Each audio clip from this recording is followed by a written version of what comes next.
आज की ये कहानी सुनने के बाद आप हर काम पूरी ईमानदारी और मेहनत से करोगे, या कह लो ये कहानी आपको मजबूर कर देगी पूरी ईमानदारी और मेहनत से अपना काम करने के लिए।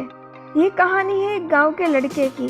घर की मजबूरी और पैसों की कमी की वजह से वो दूर शहर में काम करने के लिए जाता है ताकि वहाँ से कुछ पैसे कमा पाए, जिससे उसका और उसके परिवारों का खर्चा पूरा हो सके। वो लड़का काफ़ी दिनों तक काम की तलाश करता है और आखिरकार एक दिन उसे काम मिल जाता है।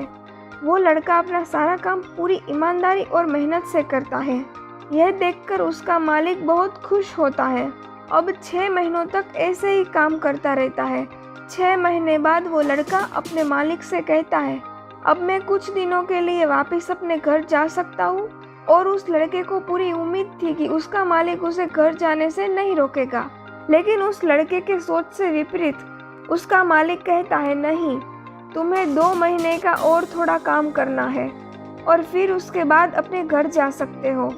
लड़के को थोड़ा गुस्सा आता है, लेकिन वो अपने गुस्से को शांत करके मालिक से पूछता है, बताइए मालिक, कौन सा काम है।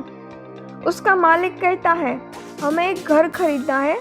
तुम पूरे शहर में घूमो और तुम्हें जो सबसे अच्छा घर लगे वो घर खरीद लो, और जैसे ही यह काम खत्म हो जाता है तुम वापस अपने घर कुछ दिनों के लिए जा सकते हो। यह सुनकर लड़का खुश हो जाता है और जल्दी जल्दी घर को खरीदने का काम खत्म कर देता है। वो मालिक के पास जाता है और कहता है, मालिक, मैंने सबसे अच्छा घर आपके लिए खरीद लिया है। मालिक हैरान हो जाता है और कहता है, सिर्फ 10 दिनों में तुमने अच्छा सा घर खरीद भी लिया।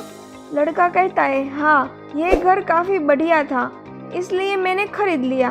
और कहता है कि क्या अब मैं अपने घर कुछ दिनों के लिए वापस जा सकता हूँ। मालिक कहता है, नहीं, तुम सिर्फ 2 दिनों के लिए अपने घर वापस जा सकते हो।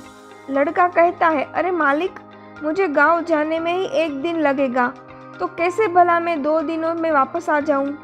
मुझे मेरे परिवार के साथ वक्त भी बिताना है। मालिक खुश होकर कहता है कि अब से तुम हमेशा अपने परिवार के साथ ही रहोगे।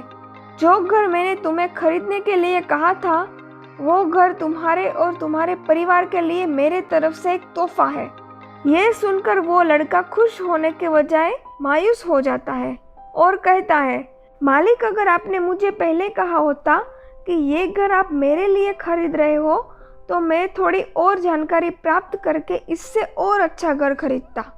मालिक ने कहा, मैंने तुम्हें 2 महीने दिए थे और 10 दिन में खरीद कर तुमने तुम्हारा ही नुकसान किया। सेम इसी तरह जिंदगी में हमारे साथ भी ऐसा होता है। कहानी में जो मालिक था वो असल में वक्त है, और हमेशा वक्त जाने के बाद कहते हैं कि अगर मुझे पता होता तो मैं इससे भी अच्छा कर देता। इसीलिए आप अभी ज़िंदगी में जो कुछ भी कर रहे हो उसे पूरे जुनून और मेहनत के साथ कीजिए। क्या पता आप आज जो काम कर रहे हो वो आने वाले समय में आपकी ज़िंदगी बदल दे। कैसी लगी ये कहानी कमेंट्स में ज़रूर बताइएगा, और ऐसी ही अच्छी अच्छी कहानियाँ सुनने के लिए हमारे चैनल मोटिव स्टोरीज़ को सब्सक्राइब ज़रूर करना।